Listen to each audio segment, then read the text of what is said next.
And Mr. Tillerson, it's been a long morning and now going into a long afternoon, and I think I'm the one person between you and a break. So I'll try to be as quick as I can. And look, I appreciate your willingness to step forward and serve your country. And I know it's not without some sacrifice, but also an incredible opportunity. We talked a little in my office, and I appreciate your meeting with me, about restoring America's role in the world. And just listening today to your testimony back and forth, I think there is a consensus building in this country that we do need to do some things immediately to put America back in a position of being trusted and respected by our allies and our adversaries.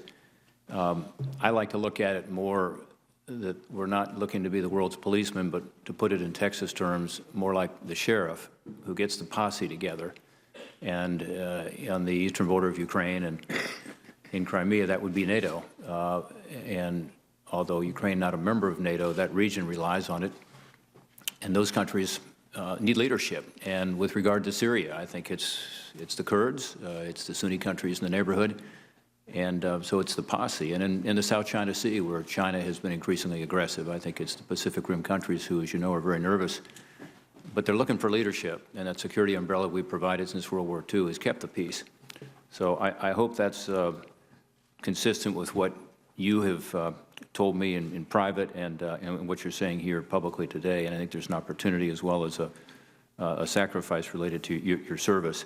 As we talked about in our meeting, a number of my constituents in my home state of Ohio have family ties to Eastern Central Europe, including Ukraine, very interested in those issues. As a result, I've gotten much more deeply involved in those issues over the last several years, including traveling to that region. And my questions are going to focus a lot on that. First on NATO, just to be clear, because I know there was some discussion about NATO earlier, and particularly Article 5, which reads an armed attack against one or more member shall be considered an attack against them all. Can you just clarify that you believe Article 5 creates a binding obligation to assist any member of the alliance who's a victim of aggression, regardless of their size or geographic location? Yes, sir, I do. And as Secretary of State, would you ever threaten to break the U.S. commitment to Article 5 as a means of pressuring allies to spend more on defense? I would not recommend that, no, sir. Okay. Understanding that I think all of us around this dais would like to see our partners step up and do more in terms of their defense budget. Since 2014, of course, Ukraine has struggled to defend its sovereignty and its territorial integrity against this Russian aggression. It's been discussed here a lot today. One point that has not been discussed in the way I think it ought to be is the fact that back in 1994, the United States, Britain, Russia, and Ukraine signed an agreement, the Budapest Memorandum, which said that when Ukraine regained its independence following the collapse, having possessed at that time the world's third largest nuclear arsenal, that in exchange for giving up that nuclear arsenal, that we would assure Ukraine's sovereignty and territorial integrity. I think that's very important because it's a signal. You know, we talked earlier about Sam Nunn and his good work on nuclear nonproliferation. What kind of signal does that send? Clearly, that agreement has been violated by Russia. And the question is, you know, whether we're going to keep to that agreement as well, in my view. So a couple questions. One, in your written statement, you talk about the taking of Crimea. We've talked a little about that. Just to clarify, do you regard the Russian annexation of Crimea as an illegal occupation and annexation in direct violation of Ukrainian sovereignty? Yes, I do. Okay. Do you pledge that the United States would never recognize that annexation of Crimea if you serve as Secretary of State, similar to the way the United States never recognized the Soviet occupation of the Baltic states? The only way that that could ever happen is if there were some broader agreement that was satisfactory to the Ukrainian people. So absent that, no, we would never recognize that. Never recognize. Okay. I think that's fair. If the President-elect were to ask you for your advice as Secretary of State on whether he should maintain sanctions against Russia for its actions in Ukraine and Eastern and in Crimea until Russia ceased its aggression and fulfilled its obligation under the Minsk agreements, what would you tell him? As I indicated in answer to a question earlier, I would recommend maintaining the status quo until we are able to engage with Russia and understand better what their intentions are. Does that mean keeping the sanctions in place? Yes, sir. As Russia continues arming, training, organizing, and fighting alongside the separatists in eastern Ukraine, do you support providing defensive lethal assistance so Ukrainians can defend themselves? I think it's important that we support the Ukrainians in all ways to protect themselves from any further expansion or aggression. I'm hopeful that ceasefires will hold.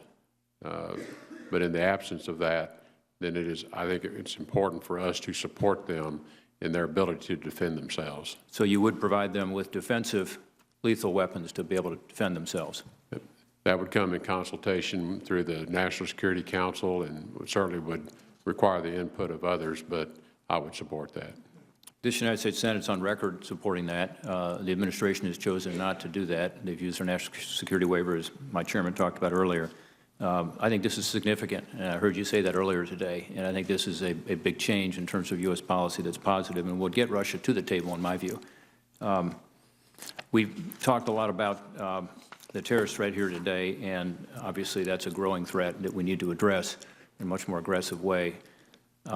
I believe there's another growing threat to our national security and to the stability of our allies around the world, democratic allies in particular. It's not a kinetic or a military threat. It's propaganda. It's disinformation. Russia, China in particular, but also other countries are more and more pursuing these extensive disinformation and propaganda campaigns against the United States and other democracies.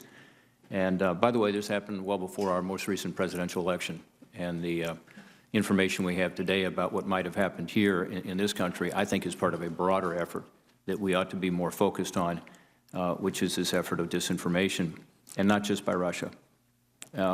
When I've been to Ukraine and the Baltic countries, members of NATO, by the way, I've been struck by the conversations I've had with their leadership. This is at the top of their mind, top of their list.